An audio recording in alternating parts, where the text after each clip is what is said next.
हरि ओम। देहि सौभाग्यम आरोग्यम देहि मे परमं सुखम रूपम देहि जयम देहि यशो देहि दुसो जहि। पठितुं समागताः संलग्नाः अस्माकं छात्राः। अहम् एकस्य नियमस्य कल्पनां कृतवान् अस्मि यत् अनुदिनम् एकेन छात्रेण मङ्गलाचरणस्य आचरणं करिष्यते पाठप्रारम्भात् पूर्वमेव। अतः अद्य शास्त्रीय प्रथमवर्षीया या छात्रा विद्यते शक्तिगौतमः इति।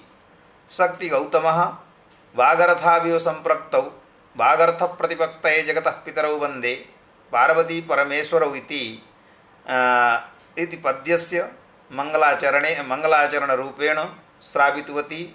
स्वः अन्यः कश्चन छात्रः करिष्यति, परश्वः अन्यः कश्चन छात्रः करिष्यति। भवतु अद्य पंचमी कारकस्य यदन्यतमं सूत्रं विद्यते अन्तर्धौ एनादर्शनमिच्छति इति। एतद् सूत्रादारभ्य एव अद्य अध्यापनं करिष्यामि, कारयिष्यामि च। तत्र एतस्मिन् सूत्रे अन्तर्धौ इत्येकं पदं, एन् इति द्वितीयं पदम्, अदर्शनम् इति तृतीयं पदम्, इच्छति इति चतुर्थं पदम्, एवम् आहत्य चतुष्पदात्मकम् इदं सूत्रम्।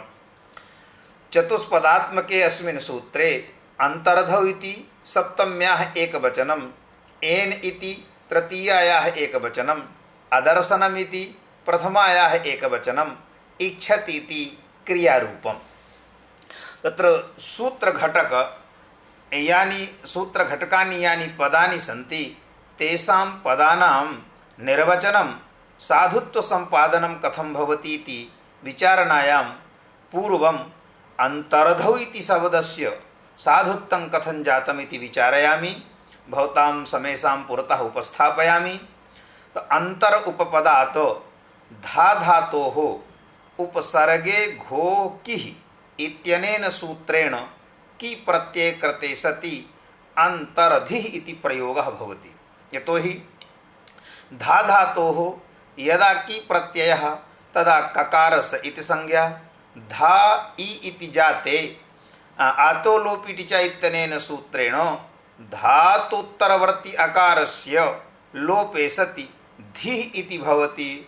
पूर्वमस्ति अंतर इति शब्दः सम्मिल्य भवति अंतरधिः।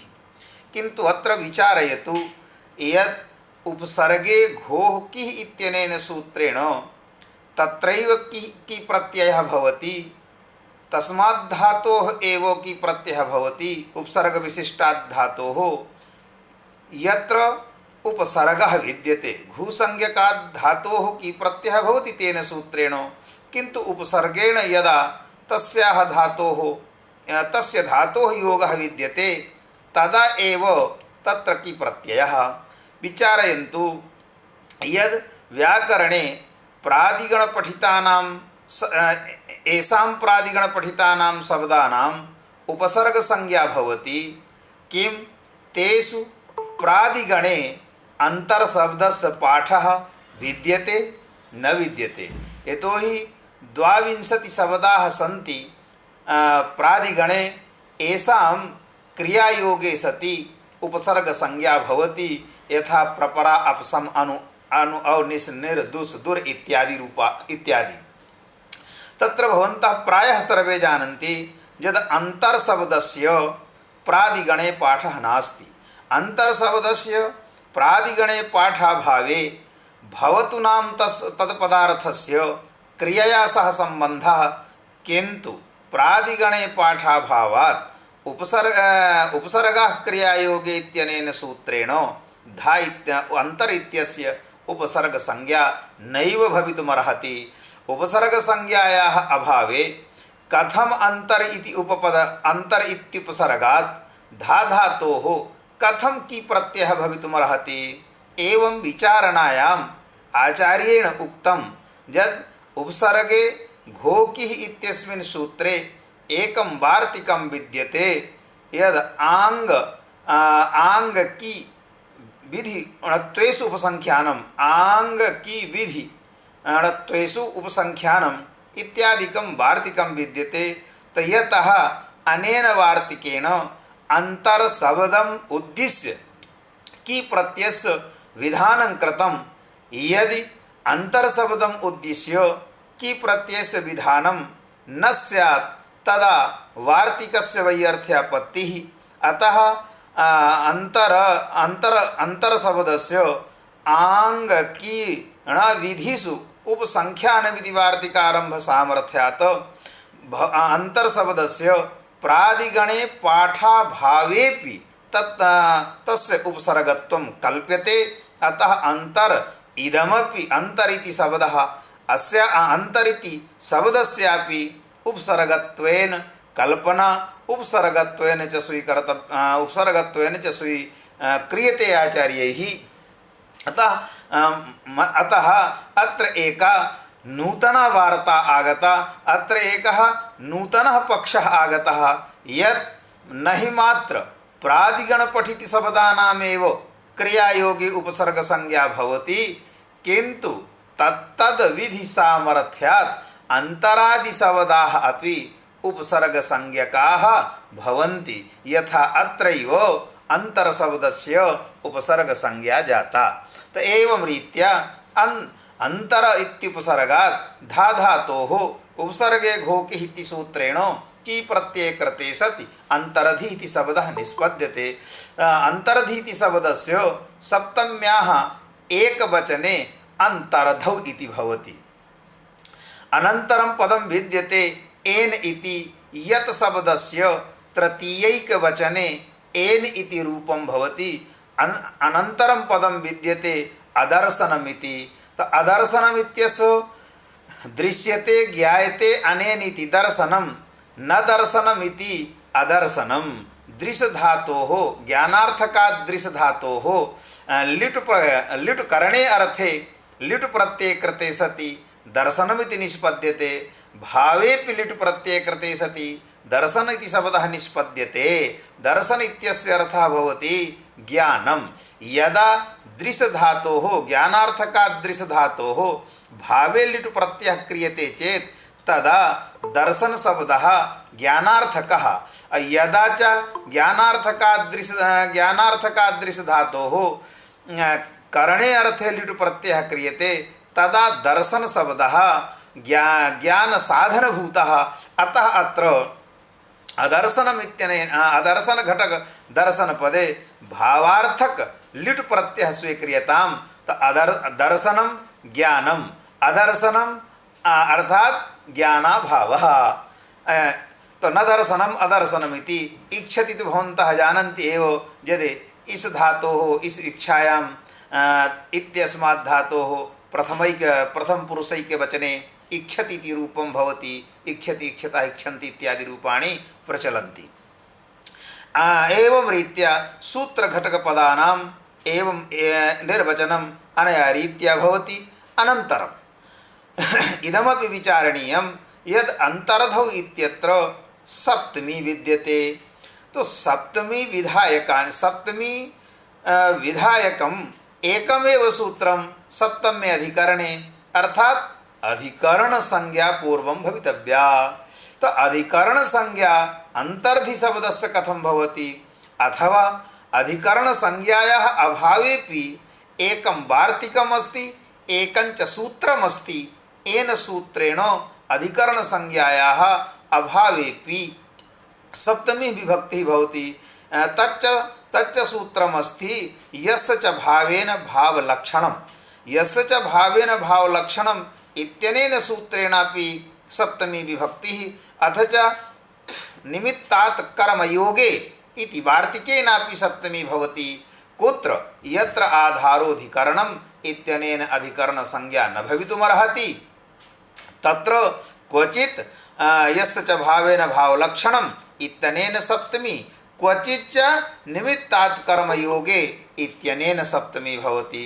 अत्र इदं विचारणीयं किम् अंतरधौ इत्यस्मिन् शब्दे केन सूत्रेण सप्तमी विभक्तिः जाता।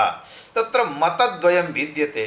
इदमपि अस्य मतस्यापि ज्ञानम् आवश्यकम् इति मत्वैव उपपादयामि। तो अंतर्धौ इत्यत्र या सप्तमी सा तस्याः सप्तम्याः विषये मतद्वयं विद्यते। एकम् आचार्यं कथयति यद् अत्र निमित्तात् कर्मयोगे इति वार्तिकेन सप्तमी, अन्येन च कथयति यद् निमित्तात् कर्मयोगे इति वार्तिकेन अत्र सप्तमी न भवितुमर्हति, किन्तु यस्य च भावेन भावलक्षणमित्यनेन सूत्रेण सप्तमी। तत्र पूर्वं विचारणीयं यद् निमित्तात् कर्मयोगे इत्यनेन इत्यनेन वार्तिकेन इत्यनुशासनेन यत्र सप्तमी भवति तत्र कीदृशी स्थितिः जायते। तो अस्य वार्तिकस्य उदाहरणमस्ति चरमणि द्विपिनं हन्ति। देवदत्तः चरमणि द्विपिनं हन्ति। अत्र हन धातुः विद्यते। हन धातुः अर्थः प्राणवियोगानुकूलव्यापारः। प्राणवियोगानुकूलव्यापारजन्यं यत् फलं प्राणवियोगरूपः तस्य प्राणवियोगरूपस्य फलस्य आश्रयः द्यूपि इति गजः, हाथी हिंदी भाषायां। तो हन धातोः यः अर्थः प्राणवियोगानुकूलव्यापारः, प्राणवियोगानुकूलव्यापारजन्यं यत् फलं प्राणवियोगरूपः तच्च प्राणवियोगरूपं फलं या तस्य प्राणवियोगरूपफलस्य आश्रयः द्यूपि वर्तते। तेन द्यूपिना सह चर्मणः सम्बन्धः विद्यते। चर्मणः समवायसम्बन्धेन सम्बन्धी अस्ति चर्म इति। अतः कर्मयोगे कर्मणा सह यस्य योगः सम्बन्धः भवति तत्र भवति सप्तमी। यथा मया उपपादितं यत् हन चर्मणि द्विपिनं हन्ति इत्यस्मिन् वाक्ये वाक्योच्चरित यः धातुः हन धातुः तद्धात्वर्थक्रियानिरूपितं यत् फलं प्राणवियोगरूपं फलं तस्य प्राणवियोगरूपफलस्य आश्रयः द्वीपि वर्तते।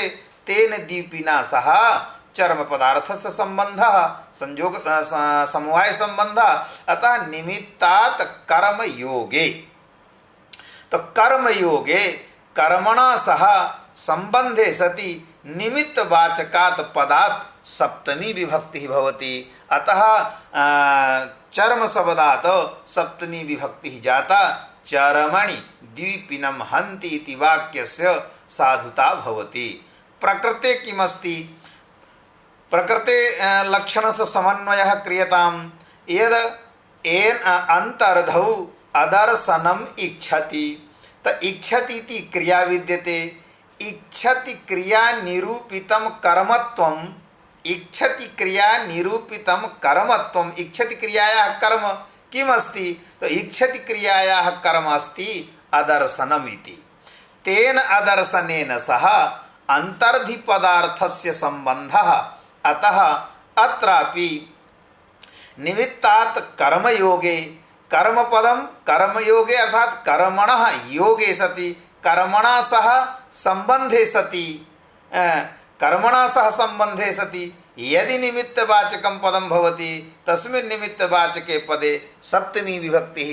तो अत्र क्रिया किं विद्यते? इच्छति क्रिया विद्यते। इच्छति क्रियायाः कः अर्थः? इच्छानुकूलो व्यापारः। तादृश व्यापारजन्यं फलम् इच्छारूपं फलं तद् इच्छा तस्याः इच्छायाः आश्रयः कः अस्ति? त इच्छायाः आश्रयः उच्यते किम्? अदर्शनमिति। अदर्शन विषयिणी इच्छा वर्तते। अतः अदर्शनमिति। एवञ्च इच्छ धातोः कर्म विद्यते अदर्शनं। तेन अदर्शनेन सह अन्तर्धिपदार्थस्य सम्बन्धः। एवञ्च अत्रापि निमित्तात् कर्मयोगे इत्यनेन वार्तिकेन सप्तमी भवति। अतः अन्तर्धौ इति शब्दस्य साधुता यातीति एके आचार्याः कथयन्ति। अन्ये आचार्याः कथयन्ति यद् निमित्तात् कर्मयोगे इति वार्तिकेन अत्र सप्तमी न भवितुमर्हति। कथं? अत्र कर्मपदेन किम् उच्यते? प्रकृते यः धातुः विद्यते इच्छति इति या इस् धातुः, तद्धात्वर्थ क्रिया निरूपितं कर्मत्वम् अदर्शनम् इति न विद्यते, किन्तु आत्मनः विद्यते। आत्मरूपम् आत्माख्यं कर्म अत्र विद्यते। यतोहि कः अदर्शनम् इच्छति? तो आत्माख्यम आत्मानं यः परान् न दर्शयितुम् इच्छति, यः आत्मानं परान् न दर्शयितुम् इच्छति, सः एव भवति अंतर्धिः। अंतर्धिः व्यवधानम्। तो व्यवधानेन, केनचित् व्यवधानेन यः जनः स्वात् आत्मानं परान् न दर्शयितुम् इच्छति, सः एव अत्र अंतर्धिः। अतः अत्र इच्छति धातोः इच्छति धातोः यद् कर्म तद् कर्म अदर्शनं नास्ति, किन्तु आत्माख्यं कर्म विद्यते। तेन आत्मना कर्मणा सह, तेन आत्मना सह अंतर्धि इति पदार्थस्य अन्वयः, न तु अदर्शन पदार्थेन सह। अतः कर्मणा योगः अत्र न विद्यते। तो कर्मणा योगाभावात् निमित्तात् कर्मयोगे इत्यनेन सूत्रेण सप्तमी विभक्तिः न भवितुमर्हति। एवञ्च अत्र सप्तमी विभक्तिः यस्य च भावेन भावलक्षणम् इत्यनेन सूत्रेणैव उपपादनीया। तेन सूत्रेण कथं भविष्यति इति जिज्ञासायाम् उच्यते यद् यस्य च भावेन भावलक्षणम् इत्यस्मिन् सूत्रे भावपदं क्रियावाचकम्, अर्थात एका क्रिया यत्र क्रियान्तरस्य ज्ञापिका भवति, या क्रिया यत्र क्रियान्तरस्य ज्ञापिका भवति, तत् क्रियान्तरस्य ज्ञापिका या क्रिया तद् क्रियावाचकात् प्रातिपदिकादेव सप्तमी विभक्तिः। यथा गोसु दुह्यमानासु गतः, अत्र हि एका क्रिया गमन क्रिया, एका च क्रिया गोदोहन क्रिया। तो अत्र उभयोः मध्ये एकस्याः क्रियायाः ज्ञानं भवति, अन्यस्याः क्रियायाः ज्ञानं न भवति। तो क्रियायाः ज्ञानं किं? क्रियाधिकरणीभूतः यः कालः तस्य कालस्य ज्ञानं भवति। तो प्रकृते गोसु दुह्यमानासु गतः इत्यत्र गमनरूपा या क्रिया तद् क्रियाधिकरणीभूतः यः कालः सः कालः ज्ञातः, किन्तु यः गतवान् अस्ति सः कदा गतवान् गमन क्रियाधिकरण कालः न ज्ञातः।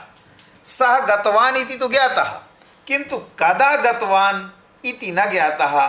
एवञ्च तद् उत्तररूपे तस्य प्रश्नस्य उत्तरं दातुम् आह गोसु दुह्यमानासु इति। गोसु दुह्यमानासु अर्थात गोदोहन क्रियाधिकरणः यः कालः, गोदोहन क्रियाधिकरणीभूतः यः कालः तस्मिन् काले गतवान्।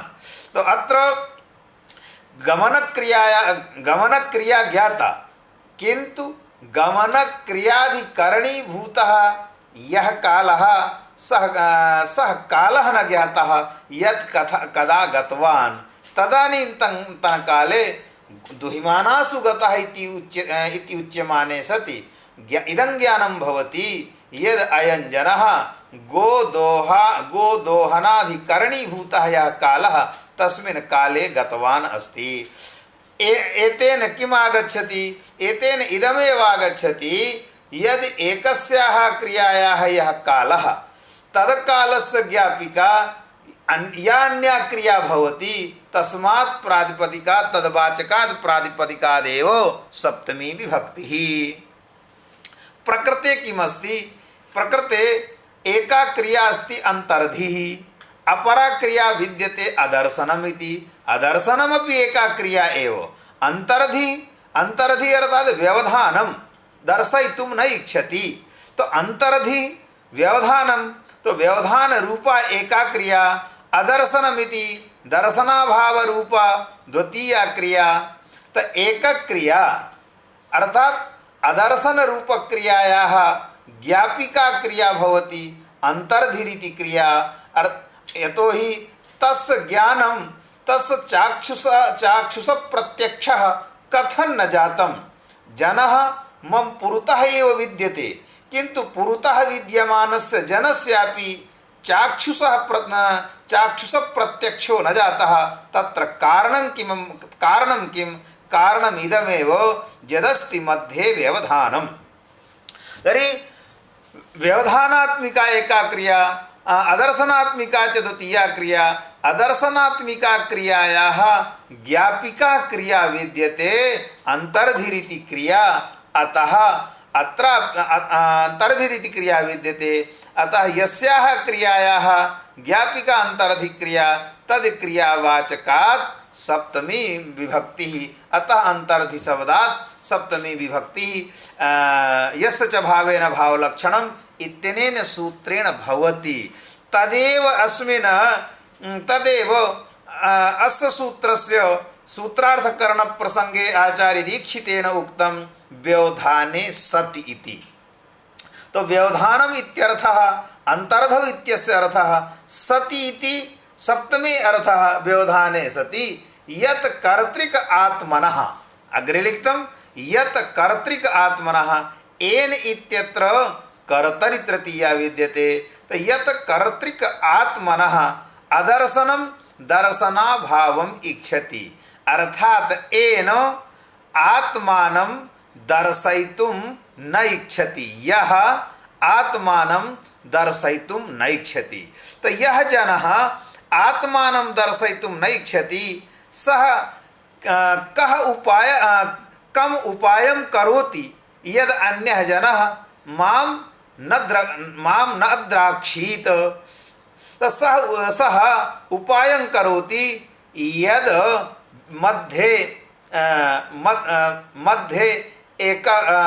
मध्ये व्यवधानम आगच्छति, अर्थात जिसको हिंदी भाषा में कहते हैं कि वो छिप जाता है। तो छिपने के लिए, निलीय होने के लिए, निलीयते ही उस छिपने का अर्थ है निलीयते।